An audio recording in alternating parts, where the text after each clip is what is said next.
wabarakatuh. Alhamdulillahirrabbilalamin. Wabihi nasta'inu ala umurid dunya waddin. Assalatu wassalamu ala ashrafil anbiya'i wal mursalin Sayyidina wa maulana Muhammadin wa ala alihi wa sahbihi ajmain, amma ba'd. Pertama, marilah kita panjatkan puja dan puji syukur kehadiran Allah Subhanahu wa Ta'ala yang telah begitu banyak memberikan nikmat kepada kita selaku hambanya. Kedua kalinya salawat beriring salam semoga selalu tercurah dan terlimpah ruahkan kepada junjungan kita Nabi besar Muhammad Shallallahu Alaihi Wasallam. Semoga kelak kita mendapat syafaatnya di yaumil kiamah nanti. Amin. Allahumma Kami amin. dari kelompok 3 akan mempresentasikan materi tentang Teologi aliran Khawarij dan Murji'ah.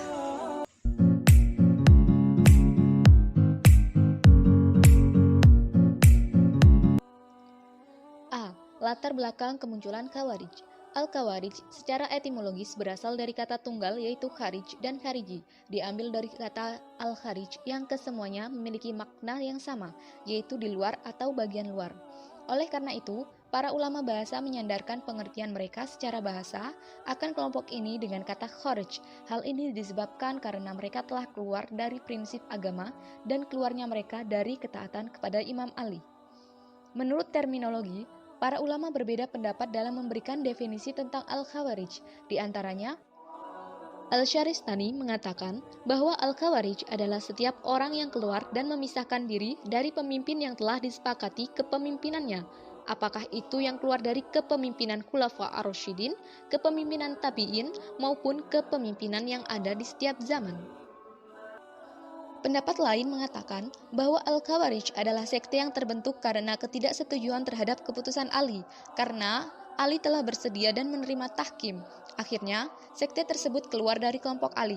Aliran Khawarij ini muncul karena ketidaksetujuan dan sebagai wujud protes kepada Ali yang telah menerima tahkim. B. Sebab kemunculan kelompok Khawarij. A. Fanatisme kesukuan. B. Faktor ekonomi. C. Semangat keagamaan. C. Doktrin-doktrin Khawarij. Doktrin Khawarij dapat dikategorikan menjadi 3, yaitu 1. Doktrin politik. Dikatakan doktrin politik oleh karena secara praktis, yakni kemahiran bernegara atau kemahiran berupaya menyelidiki manusia dalam memperoleh kekuasaan, atau kemahiran mengenai latar belakang, motivasi, dan hasrat mengapa manusia ingin memperoleh kekuasaan. Khawarij dapat dikatakan sebagai sebuah partai politik. 2. Doktrin teologi. Doktrin teologi Khawarij yang radikal pada dasarnya merupakan imbas langsung dari doktrin sentralnya, yakni doktrin politik. Radikalitas itu sangat dipengaruhi oleh sisi budaya mereka yang juga radikal serta asal-usul mereka yang berasal dari masyarakat Badawi dan pengembara padang pasir tandus. Hal itu menyebabkan watak dan pola pikirnya menjadi keras, berani, tidak bergantung pada orang lain, dan bebas. Namun, mereka fanatik dalam menjalankan agama. 3. Doktrin teologis sosial. Doktrin ini memperlihatkan kesalehan asli kelompok Khawarij, sehingga sebagian pengamat menganggap doktrin ini lebih mirip dengan doktrin Mu'tazilah. Meskipun kebenarannya adalah doktrin ini dalam wacana kelompok Khawarij patut dikaji mendalam. Namun, bila doktrin teologi sosial ini benar-benar merupakan doktrin Khawarij, dapat diprediksikan bahwa kelompok Khawarij pada dasarnya merupakan orang-orang yang baik.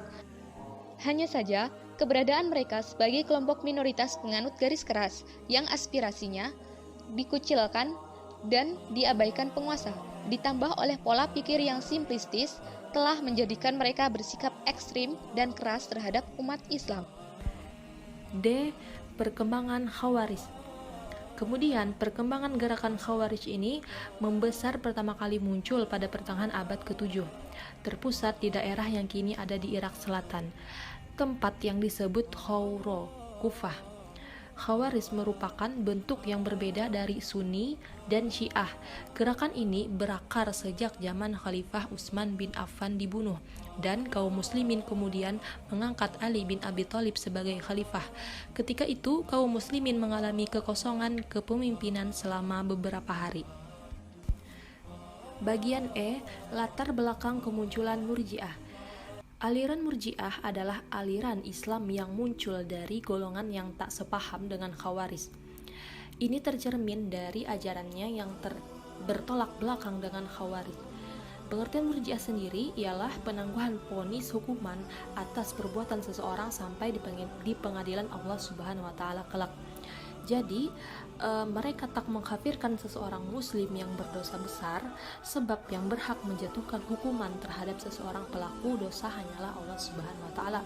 Sehingga seorang muslim sekalipun berdosa besar dalam kelompok ini tetap diakui sebagai muslim dan punya harapan untuk bertaubat. Dan penyebab lahirnya aliran Murji'ah ini dimulai pada masa pemerintahan Utsman dan Ali radhiyallahu an.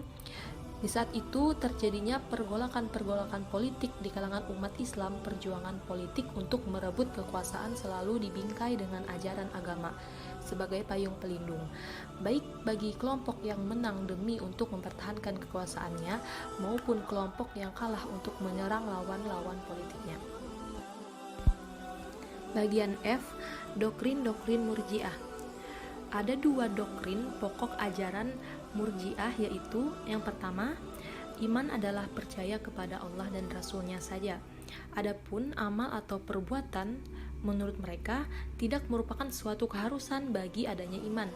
Berdasarkan hal ini, seseorang tetap dianggap mukmin walaupun meninggalkan perbuatan yang difardukan dan melakukan dosa besar. Dan yang kedua, dasar keselamatan adalah iman semata. Selama masih ada iman, setiap maksiat tidak dapat mendatangkan mudarat ataupun gangguan mata seseorang. Untuk mendapatkan pengampunan, manusia cukup hanya dengan menjauhkan diri dan mati dalam keadaan akidah tauhid. Bagian G, sekte-sekte Murji'ah.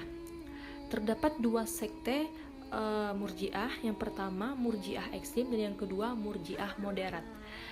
Murji'ah ekstrim, golongan ini berpendapat bahwa orang Islam percaya pada Tuhan dan kemudian menyatakan kekufuran secara lisan tidaklah menjadi kafir, karena iman tempatnya dalam hati, bukan dalam bagian lain tubuh manusia.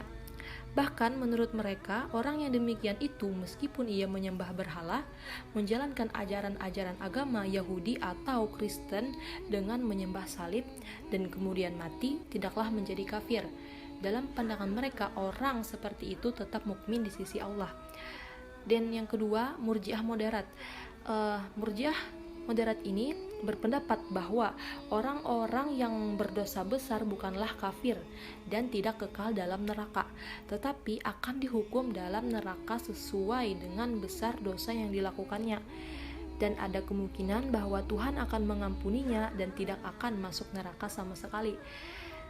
Bagi Murji'ah moderat, orang Islam yang melakukan dosa besar tetap mukmin, tidaklah kafir. Demikianlah presentasi dari kelompok kami. Salah hilaf mohon maaf. Wassalamualaikum warahmatullahi wabarakatuh.